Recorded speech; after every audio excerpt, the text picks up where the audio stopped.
लाल आतंक यानी नक्सलवाद के खात्मे के लिए लगातार देश में एक्शन चल रहा है। कल जहां 27 नक्सली ढेर किए गए थे, बारिश रुकने के बाद उनकी डेड बॉडीज आज रिकवर की गई।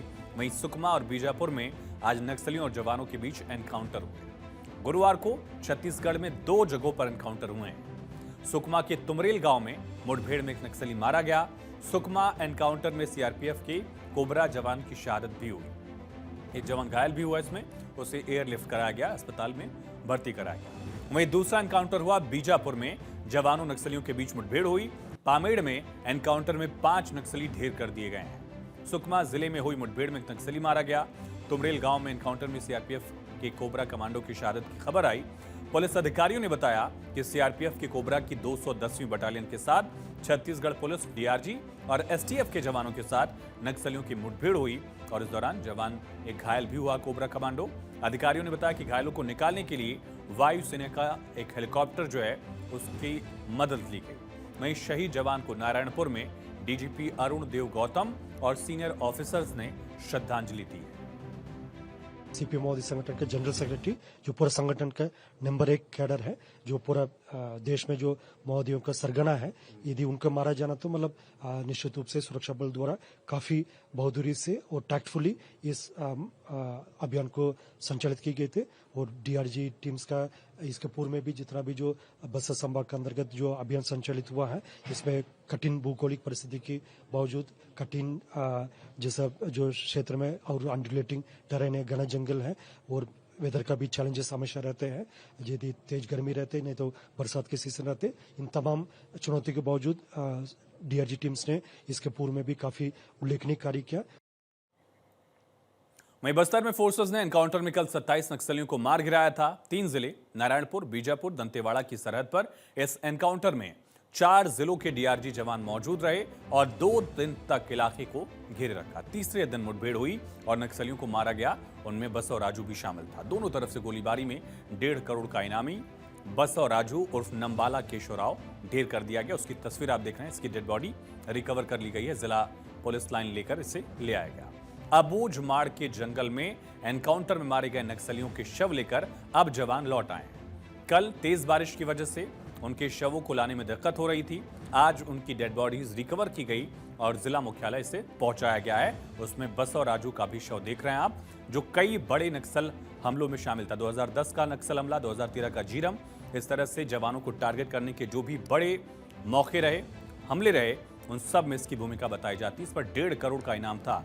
और नक्सल संगठन में, सीपीआई माओवाद में भी ये कई अलग अलग पदों पर जिम्मेदारी निभा चुका है। देश के सबसे बड़े नक्सलियों में बस और राजू की पहचान थी। और ये वो हथियार बरामद किए गए हैं। 303 की राइफल्स हैं, बारूद है, इसी के साथ ही एमुनिशन है, गोलीबारी 12 बोर के असलहे जो हैं वो बरामद किए गए।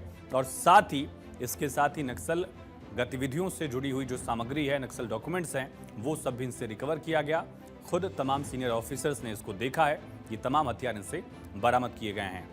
बताया जाता है कि बस और राजू AK-47 और कार्बाइन जैसे हथियारों का इस्तेमाल खुद किया करता था। इसकी उम्र 70 साल के करीब बताई जा रही है। वहीं केंद्रीय गृह मंत्री अमित शाह ने दावा किया था कि मार्च 2026 तक देश से माओवादियों को खत्म कर दिया जाएगा, नक्सलवाद का नामो निशान मिटा दिया जाएगा। और पिछले 1 दशक के दौरान माओवादियों के खिलाफ चल रहे अभियान में बड़ी कार्रवाइयां की गई हैं। नक्सलवादी हिंसा को बड़ा झटका लगा है और अकेले 2025 के पहले 4 महीनों में ही जवानों ने 197 नक्सलियों को मार गिराया है। पिछले साल सुरक्षा बलों ने 296 नक्सलियों को न्यूट्रलाइज किया था, खत्म किया था।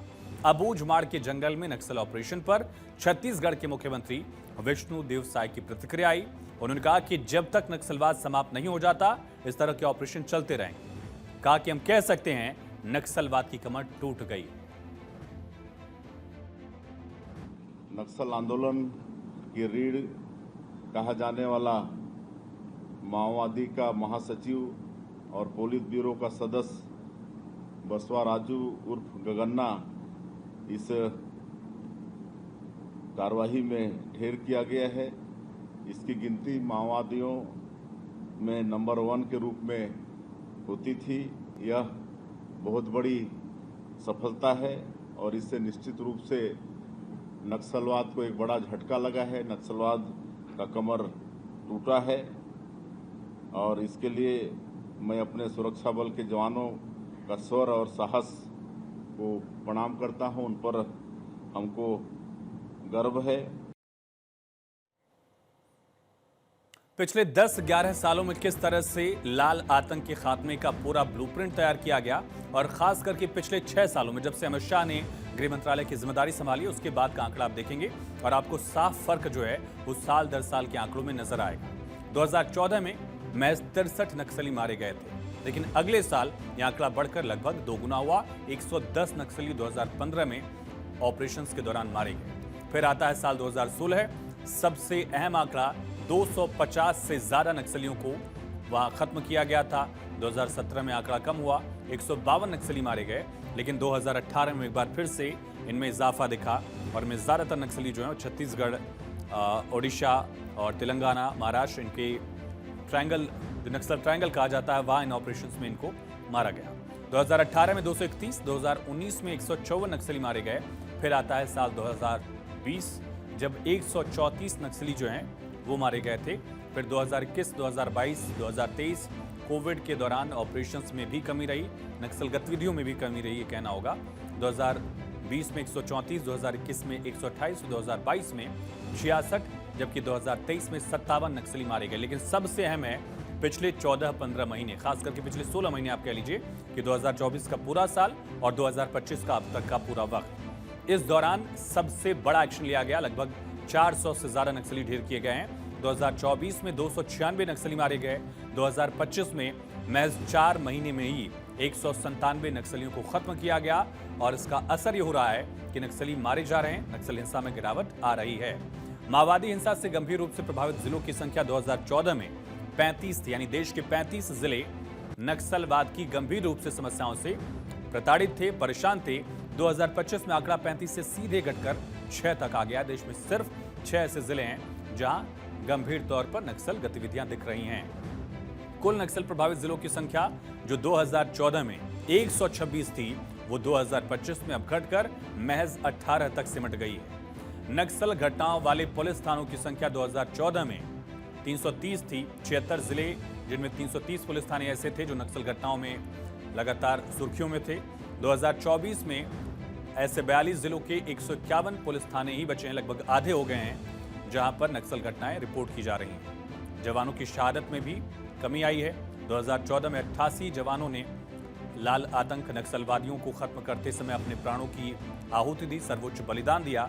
2024 में भी जवानों की शहादत हुई। 19 जवानों ने अपनी जिंदगी देश के लिए दी। आत्मसमर्पण करने वाले नक्सलियों का आंकड़ा भी लगातार बढ़ रहा है। 2024 में अलग अलग अभियान थे, आंकड़ा अगर आप देखेंगे 928 और 2025 के पहले 4 महीने में भी 718 नक्सलियों ने सरेंडर किया। अलग अलग अभियान भी चलाए गए। छत्तीसगढ़ में लोन वराटू अभियान यानी मुख्य धारा में वापसी अभियान जो है वो चलाया गया ताकि नक्सलियों को मुख्य धारा से जोड़ा जा सके और उनको जीवन यापन के लिए भी कोई और जरिया जो है वो दिया जा सके।